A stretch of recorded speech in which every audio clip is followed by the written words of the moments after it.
Digital devices are at the heart of nearly every business today, but when they're disorganized, they can quickly turn into productivity killers. A cluttered device doesn't just slow you down, it can create chaos, boost your stress, and eat up lots of precious time. Don't worry, we've got you covered. Today, we're going to be revealing some powerful strategies to optimize your devices, eliminate distractions, and get your workflow running more like a well oiled machine.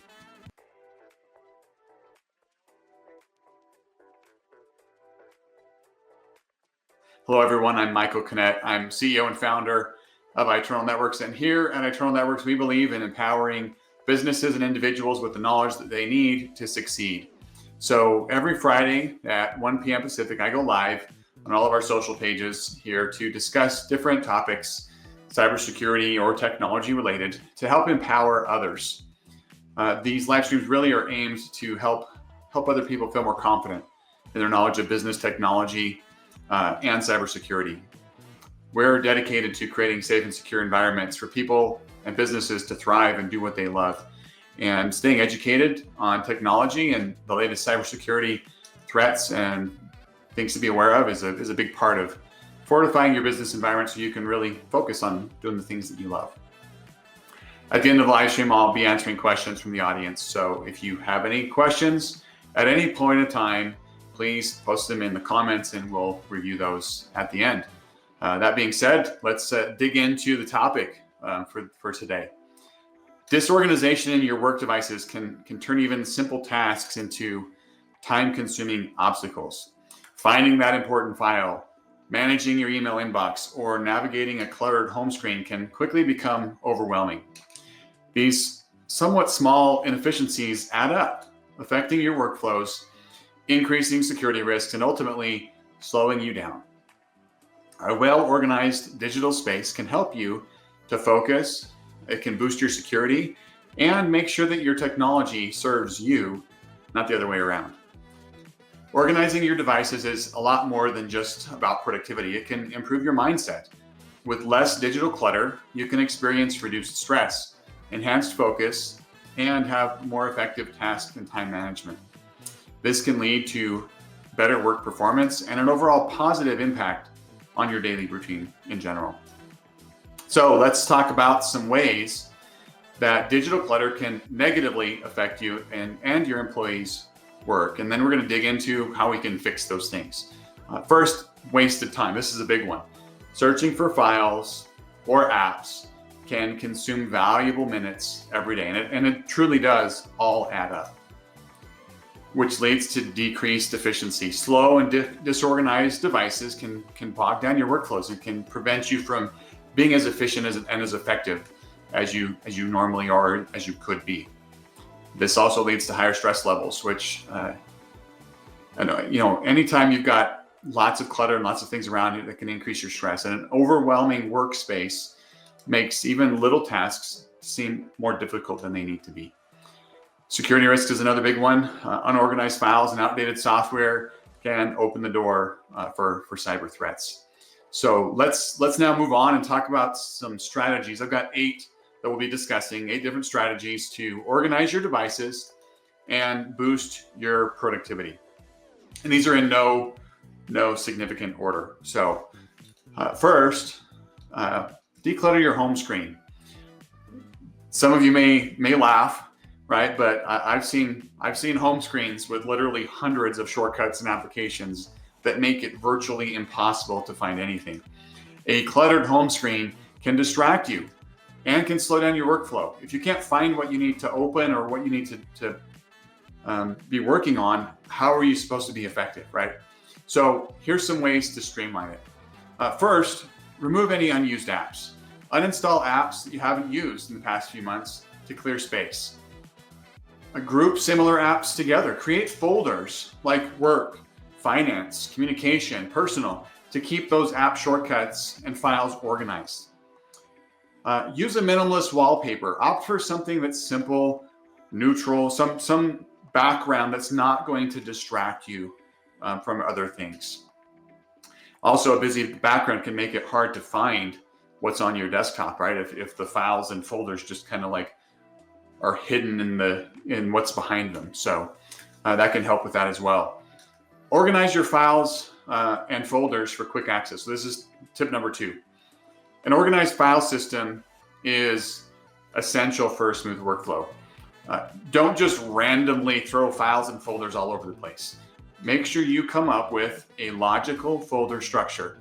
Use broad categories with subfolders like client work, and then inside the client work folder, project, and then inside the project, deliverables, right? Organize it to where you know where to go and what will be in each location.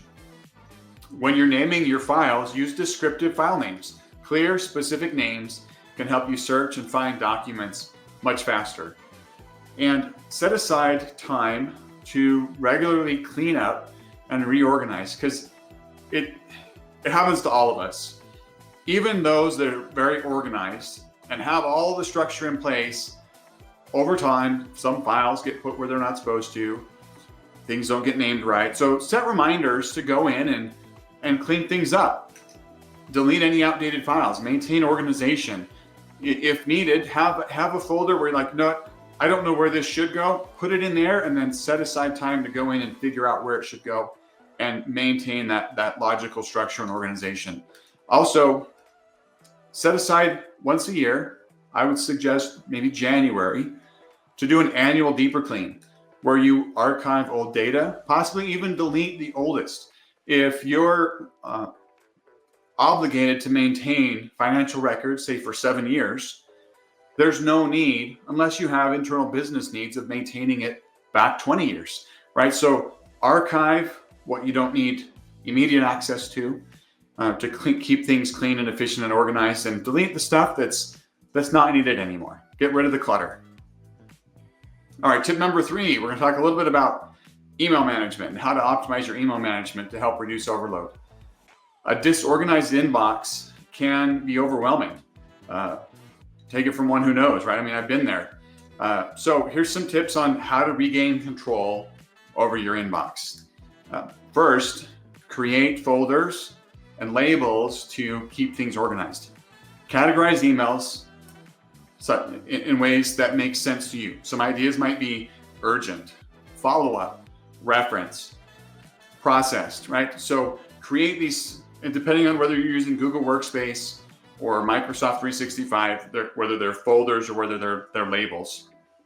But create, just like your file system, a logical structure on where you're going to put things and how you're going to organize them so that you know where to find them. Unsubscribe from any unnecessary emails. This one probably seems obvious, and yet over time, your inbox can become more and more filled up with irrelevant newsletters. So cut out distractions. If it's something that you haven't looked at, read, if it's not relevant to you anymore, unsubscribe, get rid of it. Also, this is another little tip you can use. Apply the 2-minute rule. If an email requires less than 2 minutes to respond, just handle it right away. Just take care of it. Just fire off the response and then process and file that email wherever it needs to permanently reside, rather than leaving it in your inbox to just pile up with everything else.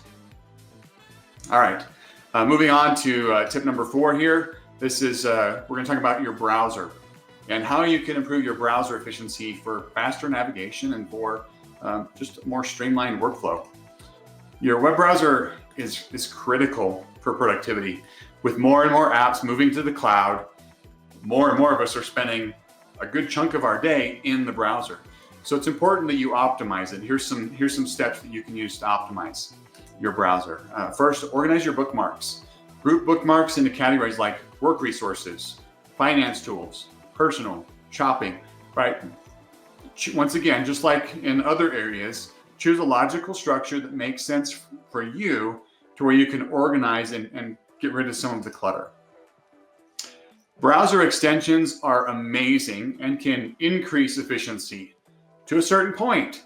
If you have too many, your browser is not going to function properly. So make sure that you're removing any unnecessary browser extensions. This will help improve your browser speed, will also increase your security. Make sure that you're only turning on browser extensions that you know that you trust and that you need, because that's probably one of the biggest things to increase your browser speed and efficiency, is getting rid of those extensions. Regularly cleaning up your browser by clearing cache and cookies can also enhance your browser performance. If you work with a managed IT provider, there's a chance that they're doing this for you automatically on a regular schedule.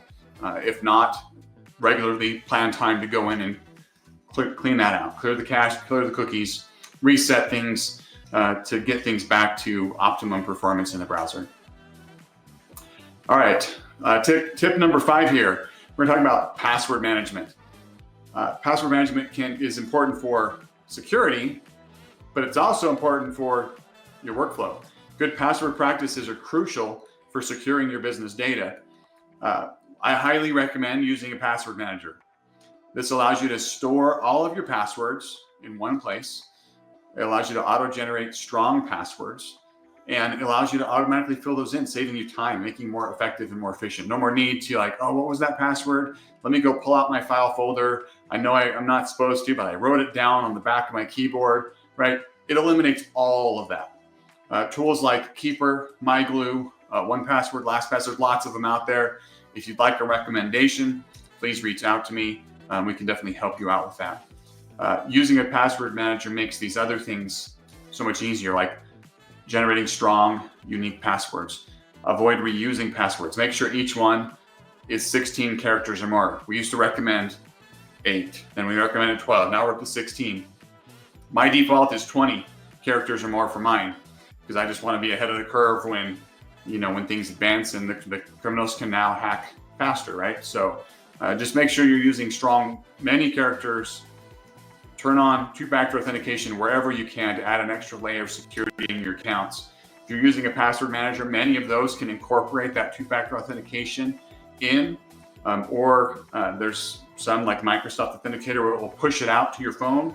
And instead of you having to go and open the app and find the code and put it in, or wait for the text message, the app pops up on your phone, you just click, yep, that's me, and it lets you in much faster. So password managers really can make sure that you're more effective, more efficient, and more secure. All right, this is another, on to tip number 6, managing notifications. This is a big one that I think, myself included, a lot of us don't take advantage of as often as we can. Constant notifications can really derail our focus. If you're diving into a project and you're making progress, and the next thing you know, email pops up and Teams pops up and some other notification pops up and your Facebook feed pops up, all of these can take away from our focus and our overall efficiencies. And so here's some suggestions on how you can manage those effectively as well. First, turn off any non-essential alerts. If it's a low priority app that you don't need an update on in real time, maybe social media, just turn off the notifications for those. Chances are you're going to go into that app at least once a day and you can see them inside of the app. Get designated notification check times. Allocate times within your schedule for going in and checking those, right? And so instead of real-time notifications, just say, hey, you know what? I'm going to block out 10 minutes at 9 in the morning and 10 minutes at 2 in the afternoon to go in and check my notifications, my emails, my text messages, all those things, and respond to them. Within reason, right? You got to figure out a balance of what works for you. But this suggestion can help you focus in at different times. You can also use the do not disturb mode during focused work sessions. So if you are working on a project, you got a deadline coming up, turn on that do not disturb on your phone, on your desktop. Make sure that you're not getting any non-urgent notifications. They're going to derail you from being able to focus and finish that project. All right, getting closer to the end here. This is number 7. We're talking about data backup now. So this is important to maintain reliability in your systems, right? So a reliable data backup really is critical for security, business continuity, but also, we're talking about overall operational efficiencies and how you can be focused. Well, if you lose a file and have to go recreate that, or have to go and try and find an older copy, like all of that, right? Having a rock solid backup strategy where you can quickly recover a file if something happens to it, that just leads to peace of mind. So make sure for your backup strategy that you're using cloud storage. You can use services like Google Drive, Dropbox for accessible file storage. That makes it very convenient for accessing those files across multiple platforms. I will say that is not a true backup. That can be part of your data storage plan, but you still need a backup plan where you're backing up those systems. And make sure that whatever backup plan you're using, you have automatic backup set up daily, weekly, monthly. Make sure that you're backing up the necessary data so that your systems and your critical data is always protected. Make sure that you're following the 3-2-1 rule to store data across multiple devices and locations. And you may think, well, what's the 3-2-1 rule? Talked about it before. I will talk about it again. The 3-2-1 rule is data in 3 places on 2 different types of media, one of those being kept offsite. If you're following that with your key data, you will be able to recover it in a timely manner if you need to. All right, our last tip here, we're going to talk about maintaining device health for optimal performance. So maintaining your device is really critical to keeping your equipment running smoothly. Make sure that your software is updated regularly. Install updates when it notifies you to enhance performance and fix security vulnerabilities. Make sure that your antivirus is up to date and that it's running regular scans to detect and remove cyber threats and to keep you safe and secure, right? Nobody wants to lose days or weeks because of a ransomware attack or something that could have been prevented by having your system up to date and endpoint protection software running on your computer. Also, keep your device clean. Clean hardware regularly to prevent overheating and maintain performance. If your device fans can't function properly because they're clogged with dust, your system is not going to function properly either. It will overheat, components will fail, you will end up having problems. So get one of those cans of air, blow out that dust from time to time. Make sure you're not letting anything get into your keyboard. You got a laptop, right? Just make sure you're keeping it clean so that it will function efficiently and prolong the life of that device. All right, organizing your devices and your data does take effort, but it offers tremendous benefits for productivity, for security, as well as for stress reduction. Start by implementing 1 or 2 strategies and then expand as you see results. If you've got any questions or want some more personalized advice, reach out. I'd love to chat about any technology that can help you, whether it's just knowledge, whether it's software, whether it's implementation, consulting. You can find a link on the screen there and in the chat. I'd be happy to have a conversation and help out where we can. Let me take a look and see if we have any questions from our live audience. I don't see any questions from our live audience. If you're watching this after the fact and have any questions, please, like I said, throw them in the comments. We'll answer those as soon as we can. We'll also provide details in the comments with a link to this video's transcript in blog form. So if you have any questions after reviewing that, please let us know. You can reach out to us, like I said, through the link that was on the screen that's in the comments. You can find us on the web at itnet.works. There's lots of ways of getting in touch with us, all of our social media platforms. If you reach out to us via direct message or just post comments on any of our pages, we'd love to hear from you. Your feedback does help us. If there's content that you would like to hear about, you'd like to learn about, let us know, right? Post it on there. We would love to do that. Your feedback really helps us to make more content that's valuable to you. Also, don't forget to subscribe to our channels and hit those notification bell icons so you don't miss any updates. Remember, knowledge is power, and we're here to help you navigate the world of technology and cybersecurity safely. If you need any further assistance, please reach out to us. We would be happy to help. Have a wonderful weekend, and we'll see you next week.